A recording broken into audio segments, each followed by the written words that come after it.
Bienvenue dans cette vidéo dont l'objectif est de partager avec vous les notions essentielles sur la programmation fonctionnelle afin de vous permettre d'aborder n'importe quel langage de programmation fonctionnelle. Si vous êtes nouveau sur la chaîne, alors moi c'est Modeste Assiongbo.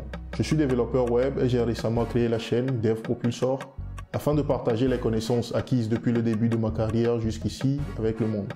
Concernant le contenu, nous passerons en revue les fondamentaux de la programmation fonctionnelle en illustrant cela par des petits bouts de code.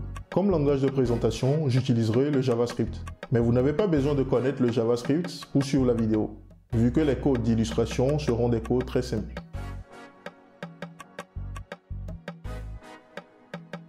Dans une précédente vidéo sur le choix du premier langage de programmation, nous avons vu qu'un paradigme de programmation est un style de programmation qui définit la façon d'aborder et de résoudre un problème. En programmation, il existe deux grands paradigmes de programmation dont découlent d'autres paradigmes. Il s'agit de la programmation impérative et de la programmation déclarative. La programmation déclarative consiste pour un problème à résoudre, à décrire à la machine le résultat qu'on souhaite obtenir, sans décrire comment résoudre le problème ou les étapes à suivre dans sa résolution. Comme exemple de paradigme de programmation déclarative, nous avons la programmation fonctionnelle. La programmation impérative, quant à elle, consiste pour un problème donné à résoudre, à décrire à la machine comment résoudre le problème ou les étapes à suivre dans sa résolution. Comme exemple de programmation impérative, nous avons la programmation procédurale et la programmation orientée objet. En supposant que nous avons une liste de valeurs entières contenues dans une variable liste, comme nous l'avons ici, et que nous souhaitons créer une nouvelle liste à partir de cette liste initiale, de sorte que la nouvelle liste contienne le double des éléments contenus dans le tableau initial. C'est-à-dire que l'idée, c'est d'avoir à la fin un nouveau tableau qui va contenir le double de chacun des éléments contenus dans la liste initiale ici. Nous avons ici un code source qui résout le problème en utilisant une approche impérative, qui consiste à créer une nouvelle liste qui va contenir le résultat issu du calcul du double des valeurs contenues dans la liste initiale. Donc ici, on réalise un parcours du tableau ou de la liste initiale ici, et pour chaque cellule de la liste initiale, on procède au calcul du double du contenu de la cellule. Donc on réalise ici le calcul du double de la cellule, de chaque cellule qu'on est en train de parcourir, et on affecte la valeur dans la cellule, on affecte la valeur dans la nouvelle liste que nous avons créée dans la cellule correspondante. Donc ici, nous avons le code source qui utilise l'approche impérative pour résoudre le problème. Donc nous avons ici une seconde proposition de code source qui utilise l'approche déclarative pour résoudre le problème. Donc ici, on voit bien qu'on n'utilise pas de boucle où on n'indique pas à la machine étape par étape comment résoudre le problème, mais on indique simplement, on utilise des fonctions simplement pour indiquer le résultat que nous souhaitons obtenir. C'est-à-dire qu'on dit ici qu'on réalise une opération de mapping et que pour chaque valeur contenue dans la liste, on veut retourner le double de la valeur contenue dans la cellule en question. Donc ici, nous avons la comparaison entre l'approche impérative où on indique étape par étape comment résoudre le problème, alors qu'ici, on indique juste le résultat que nous souhaitons obtenir. Donc là, nous voyons la différence entre la programmation impérative et la programmation déclarative. La programmation fonctionnelle est une forme de programmation déclarative qui utilise des fonctions comme bloc de construction d'un programme. Elle considère qu'un programme est une composition de fonctions. Comme tout paradigme de programmation, la programmation fonctionnelle se fonde également sur certains piliers, à savoir l'immutabilité, l'utilisation des fonctions pures et l'utilisation de la composition de fonctions. Pour la suite, je vais donc essayer d'expliquer ces différents fondements et ce à quoi cela ressemble dans la pratique. Nous allons donc commencer par l'immutabilité. En programmation, l'immutabilité stipule qu'une variable ou un objet ne peut être modifié après son initialisation. Dans la pratique, cela consiste à retourner à chaque fois un nouvel objet lorsqu'on veut apporter des modifications à un objet initial. En supposant que nous avons une variable user1 contenant un objet représentant les informations sur un utilisateur donné dans une application, à savoir le nom de l'utilisateur qui est Toto dans ce cas, et son salaire qui est 12,5 dans ce cas, et que nous voulons créer une fonction double qui nous permet de modifier les informations de cet utilisateur de sorte à doubler son salaire. Nous pouvons réaliser cela en utilisant une fonction qui fonctionne soit de façon mutable ou soit de façon immutable. Donc nous avons ici deux propositions de fonctions, l'une fonctionnant de façon mutable, c'est-à-dire que la fonction modifie la valeur initiale modifie directement l'objet initial. Et nous avons une seconde fonction qui fonctionne de façon immutable, c'est-à-dire qu'elle retourne une nouvelle valeur qui retourne une nouvelle valeur contenant la modification du salaire initial sans toucher à l'objet initial. Donc si nous analysons un peu le code ici, donc nous avons ici une fonction double qui fonctionne de façon mutable. Donc on voit ici que la fonction, à l'intérieur de la fonction, lorsqu'on appelle la fonction sur un objet donné, nous modifions directement l'attribut salaire de l'objet initial qui lui est passé en paramètre, en doublant la valeur de ce salaire. Donc en procédant ici, nous agissons directement sur l'objet qui est passé à l'objet initial qui est passé à la fonction double ici. Et en faisant cela, nous procédons à une mutation, c'est-à-dire qu'on modifie l'objet initial en modifiant sa propriété salaire ici. Donc lorsqu'on fait cet appel de fonction, à l'issue de cet appel de fonction, l'objet initial user1 ici sera modifié. Pour vérifier que notre fonction double ici procède à la modification de l'objet initial ici, il nous suffit de mettre en commentaire ce code rapidement. Donc je vais ouvrir mon terminal et je vais juste afficher ici la valeur de user1. Donc on va afficher ici user1 après l'exécution de cette ligne. Donc là, on voit que la valeur user1, c'est-à-dire l'objet initial contenu dans cette variable user1 a subi une modification, c'est-à-dire une mutation ici, parce que sa valeur a changé. Donc après l'exécution de cette ligne de code, on voit que la valeur salaire a doublé. Et en faisant cela, on a modifié l'objet initial contenu dans la variable user1. Donc en faisant cela, on a procédé à une mutation, ce qui est contraire au fondement de la programmation fonctionnelle. Donc nous allons ici regarder la deuxième façon. Donc on va juste mettre en commentaire ça. L'appel de la fonction, on le met en commentaire. Donc si je décommande cette partie et que nous utilisons maintenant l'approche immutable pour résoudre le problème en utilisant la deuxième fonction ici. Donc c'est de cette façon qu'on réalise en JavaScript la copie d'un objet. Donc ici, si j'explique rapidement le code ici de la fonction qui fonctionne de façon immutable ici, dans un premier temps, qu'est-ce que la fonction fait? La fonction retourne juste, on a ici l'instruction return qui permet de retourner le résultat issu de l'exécution de l'expression que nous avons ici. Donc ici, on crée un nouvel objet. Et dans ce nouvel objet, on affecte la valeur actuelle de l'objet qui est passé en paramètre à la fonction en disant que la valeur, en précisant ici que l'attribut salary, sa nouvelle valeur sera égale à la valeur de l'attribut salary de l'objet qui est passé en paramètre à la fonction multiplié par 2. Donc en faisant comme ça, on procède à la création d'un nouvel objet qui sera retourné comme résultat d'appel de cette fonction. Donc pour tester que cette fonction fonctionne de façon immutable, nous allons juste procéder ici à l'affichage de user1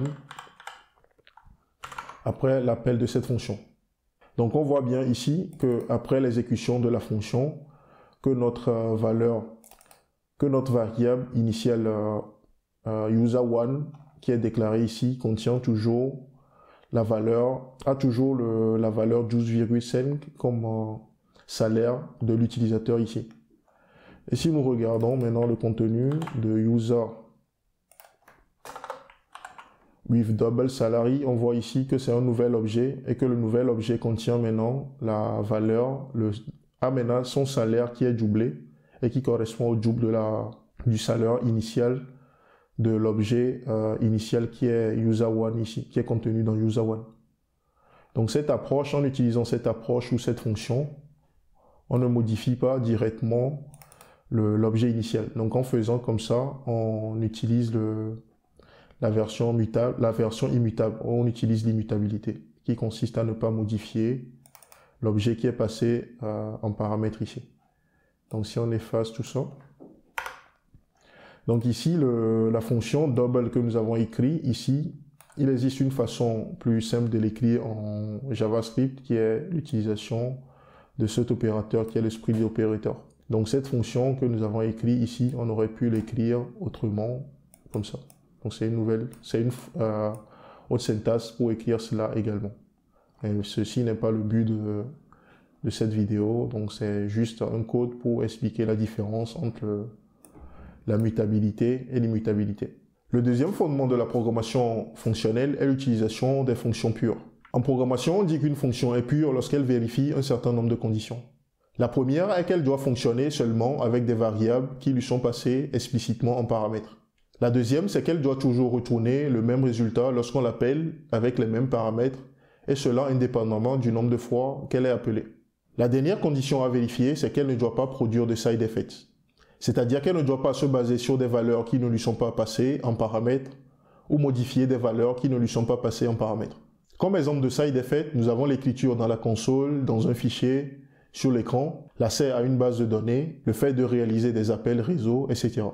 Il faut noter que faire appel à une fonction qui produit un side effect est aussi considéré comme un side effect. Nous allons donc voir à quoi ressemble une fonction pure dans la pratique. Nous avons ici deux exemples de fonctions dont l'une est pure et l'autre non. Donc si nous prenons la première fonction ici qui est +1 et que nous procédons à l'analyse rapide de son corps, on voit que cette fonction utilise une seule variable qui est déclarée ici en tant que paramètre de la fonction. Donc cette fonction ne manipule pas d'autres variables en dehors de la variable x qui est déclarée ici explicitement en tant que paramètre de la fonction. Cette fonction +1 vérifie donc la première condition, à savoir pour qu'une fonction soit considérée comme pure, il faut qu'elle manipule seulement des variables qui lui sont explicitement passées en paramètres. Donc c'est le cas ici, ce qui rend cette fonction pure. Donc lorsqu'on va réaliser l'appel de cette fonction plusieurs fois, en lui passant par exemple la valeur 1, on aura toujours comme résultat la valeur 2. Donc quel que soit le nombre de fois qu'on réalise l'appel de cette fonction, en lui passant par exemple en paramètre la valeur 1, on aura toujours le résultat 2. Donc ce qui fait que cette fonction vérifie toutes les conditions pour être une fonction pure. Raison pour laquelle elle est considérée ici comme une fonction pure. Si nous prenons maintenant la deuxième fonction que nous avons ici qui est +d, et que nous procédons rapidement à l'analyse de son corps ici, on voit que cette fonction utilise deux variables. La première qui est x, qui est déclarée explicitement ici en tant que paramètre, et une seconde variable g, mais qui n'est pas déclarée ici en tant que paramètre. Donc cette fonction utilise une valeur qui est déclarée à l'extérieur. Dans ce cas, il s'agit d'une variable globale qui a la valeur 10 ici. Donc cette fonction est considérée automatiquement comme fonction impure parce qu'elle utilise ou manipule des variables qui ne sont pas déclarées explicitement comme paramètres lors de la déclaration de la fonction. L'impact automatique de cela, c'est qu'il suffit de modifier cette variable à l'extérieur pour que l'appel de la fonction retourne un autre résultat. Donc si nous appelons +d avec la valeur 1 ici, la première fois, le résultat sera égal à 11. Mais si nous procédons par exemple à la modification de la valeur de g ici, que nous donnons la valeur 20 par exemple, le second appel de +d en lui passant en paramètre la valeur 1 va nous donner 21. Donc l'appel sera fonction, le résultat issu de l'appel de +d sera fonction de la valeur de d. Du coup, cette fonction ne vérifie pas aussi la deuxième condition, la dernière condition qui consistait à avoir le même résultat, quel que soit l'appel de la fonction avec un même paramètre ou un même argument. Donc du coup, cette fonction est considérée comme impure vu qu'elle ne vérifie pas ces conditions.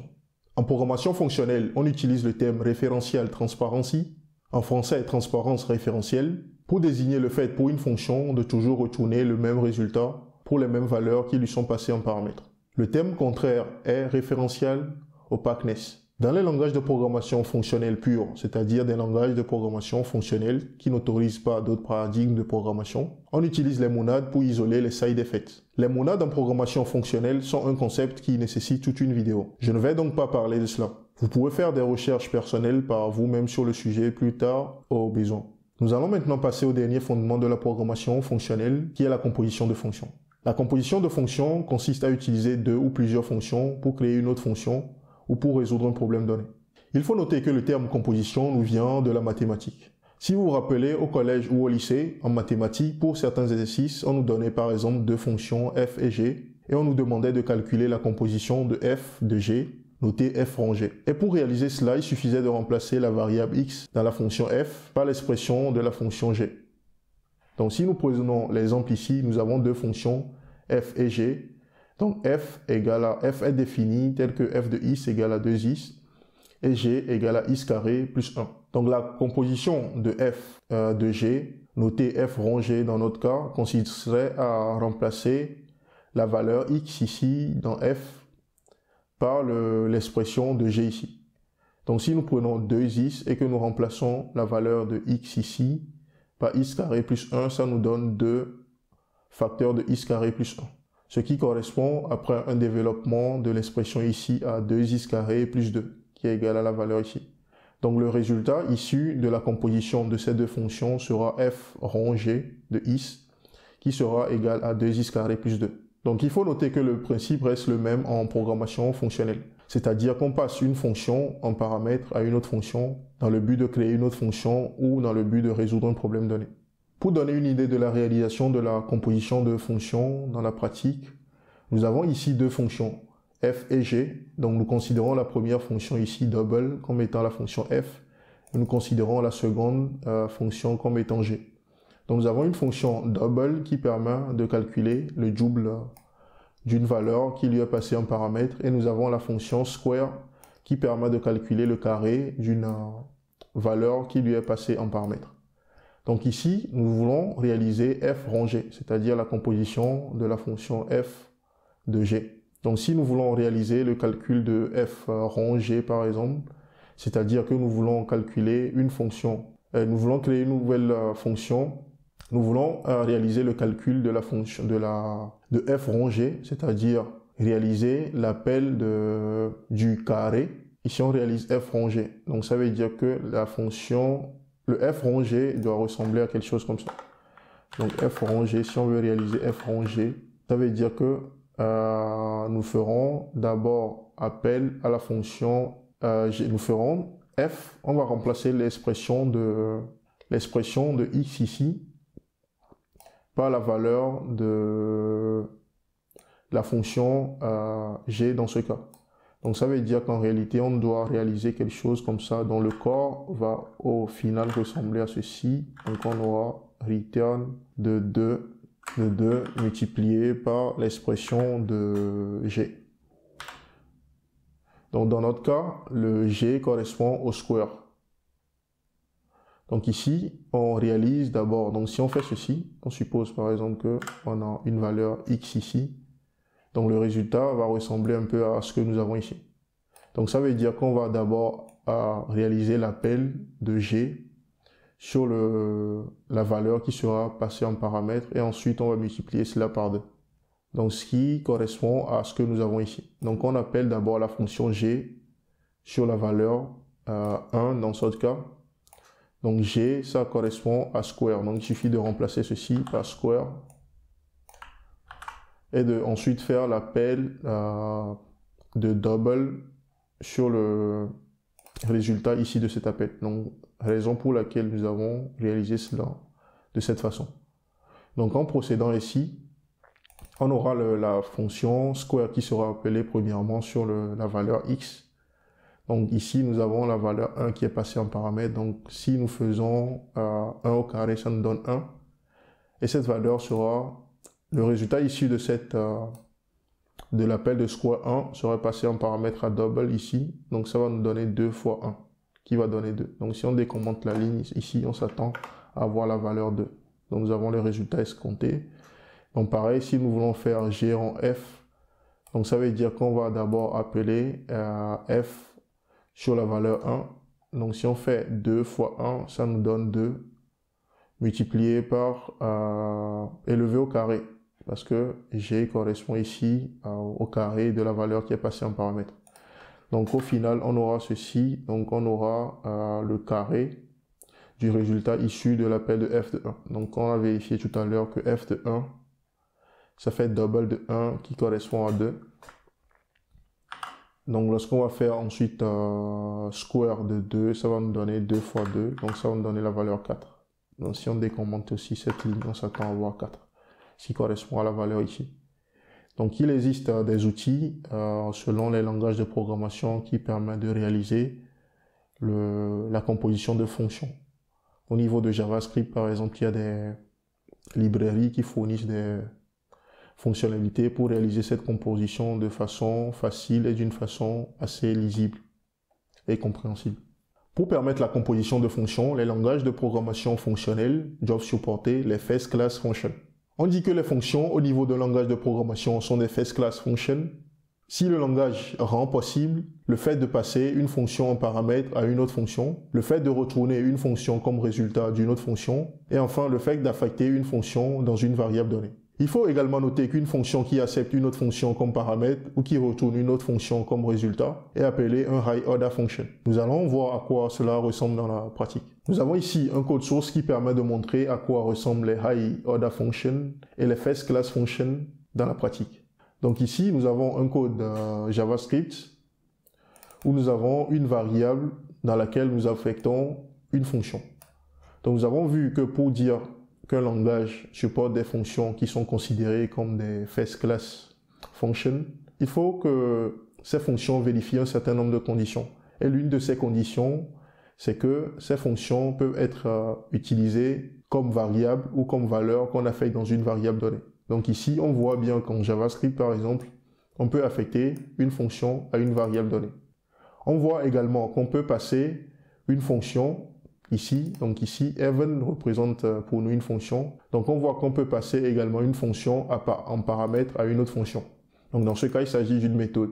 Donc on a une fonction filter ou une méthode filter à laquelle on passe une autre fonction que nous avons définie ici. En JavaScript, il est également possible de créer une fonction qui retourne une autre fonction. Donc, supposons que nous voulons créer une fonction. Je vais donner un exemple de fonction qui va permettre de retourner une fonction. Donc, je vais créer une fonction comme ça, add, qui prend en paramètre une valeur x et qui retourne une autre fonction qui prend en paramètre y. Donc, je mets ici function et qui va retourner par exemple x plus y. X plus y. Donc il est possible en JavaScript également de créer une fonction qui retourne une autre fonction.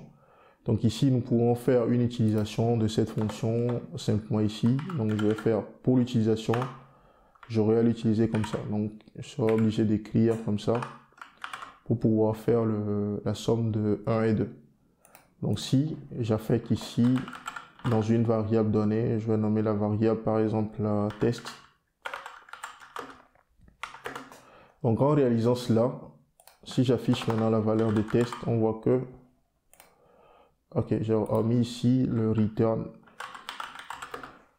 Donc ce qui fait que en utilisant cette façon de faire, j'ai la valeur 3 ici. Donc j'ai créé une fonction qui retourne une autre fonction. Donc en programmation fonctionnelle, ce que j'ai fait ici, ça s'appelle le currying. Mais nous allons revenir dessus plus tard.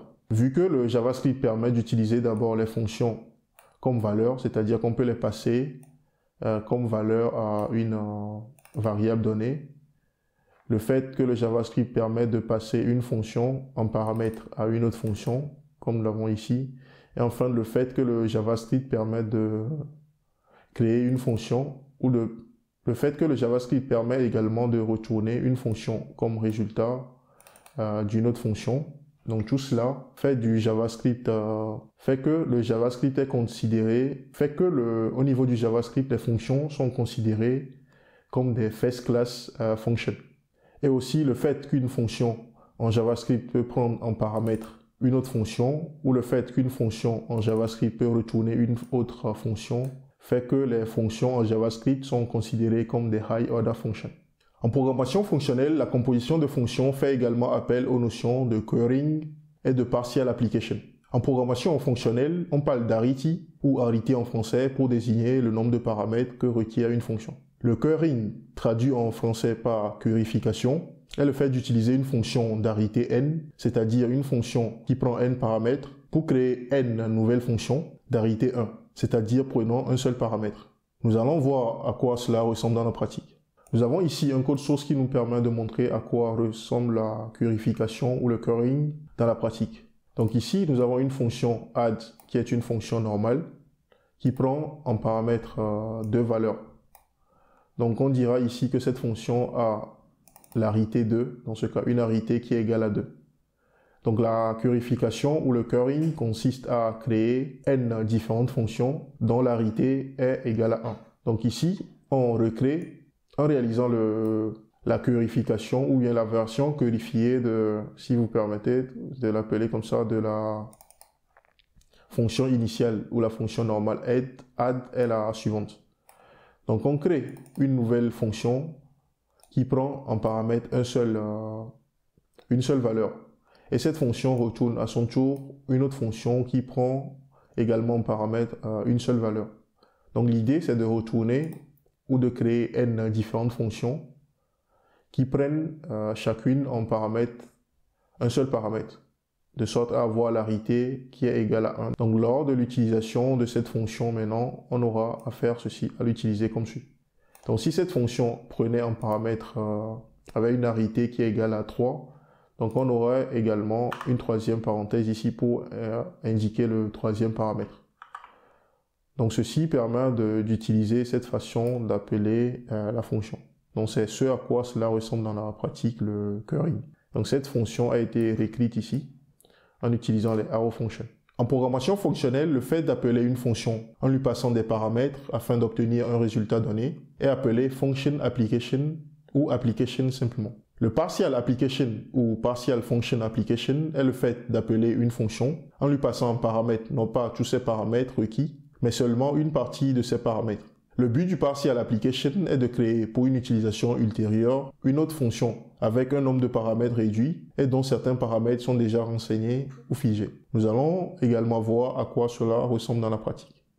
Nous avons ici un exemple de fonction qui permet de créer un utilisateur. Donc cette fonction prend en paramètre les informations de l'utilisateur, à savoir le rôle de l'utilisateur, son pseudo et son âge, et crée un nouvel utilisateur en utilisant ces informations qui lui sont passées en paramètres.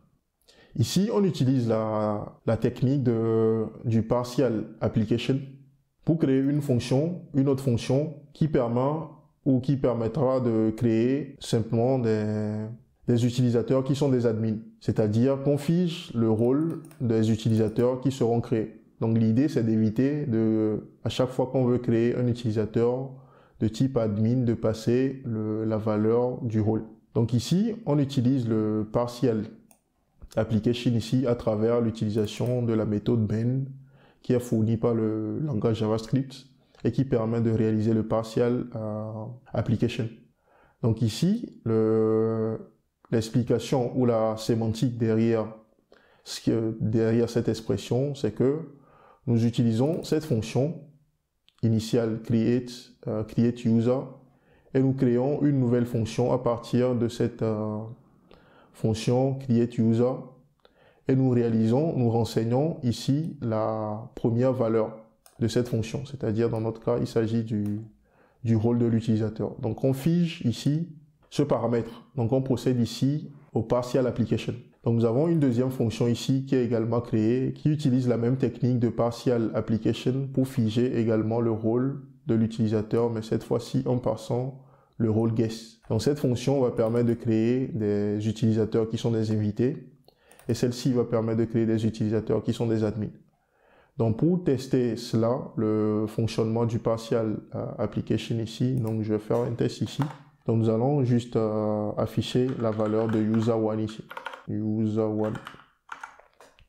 Donc on voit bien que le user1 permet de créer un utilisateur dont le rôle est admin et dont les pseudos sont les valeurs, dont le pseudo est auto et dont l'âge est 20 dans ce cas. Donc le partial application nous permet de figer certaines valeurs d'une fonction en créant une nouvelle fonction. Donc c'est de cette façon que JavaScript permet de réaliser le partial application, donc en utilisant la méthode bend. Pour terminer, nous allons voir les avantages et les inconvénients de la programmation fonctionnelle. Concernant les avantages, l'immutabilité et le fait que la programmation fonctionnelle n'autorise pas les side effects, facilite le débogage et l'écriture des tests. La programmation fonctionnelle peut également être combinée avec d'autres paradigmes de programmation comme la programmation impérative ou l'orienté objet. La programmation fonctionnelle facilite également la modularité et la réutilisation de fonctions par composition. La programmation fonctionnelle utilise la récursivité vu que les boucles n'existent pas en programmation fonctionnelle. Concernant les inconvénients, l'immutabilité et l'utilisation de la récursivité entraînent une forte utilisation de la mémoire et peut entraîner également des problèmes de performance. La programmation fonctionnelle ne permet pas d'implémenter efficacement certains algorithmes, comme les algorithmes qui manipulent les graphes par exemple. Un dernier inconvénient important de la programmation fonctionnelle est sa difficulté d'apprentissage, surtout pour quelqu'un qui est habitué à la programmation impérative. Voilà pour ce que j'avais à partager avec vous sur la programmation fonctionnelle. Cela reste un peu théorique, vu que nous n'avons pas mis en pratique tout ce que nous avons dit par l'écriture de code. Mais j'espère que les notions abordées dans cette vidéo vous serviront pour aborder n'importe quel langage de programmation fonctionnelle.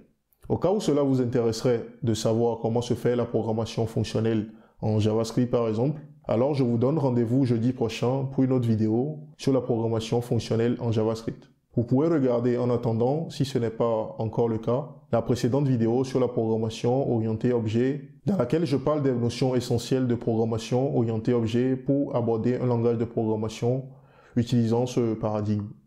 Vous jugez que vous avez appris quelque chose à travers cette vidéo, alors n'hésitez pas à la liker. Vous souhaitez revoir d'autres vidéos comme celle-ci sur des sujets en rapport avec le développement web, alors n'hésitez pas à souscrire à la chaîne et à activer la notification. Je vous donne rendez-vous chaque jeudi pour de nouvelles vidéos.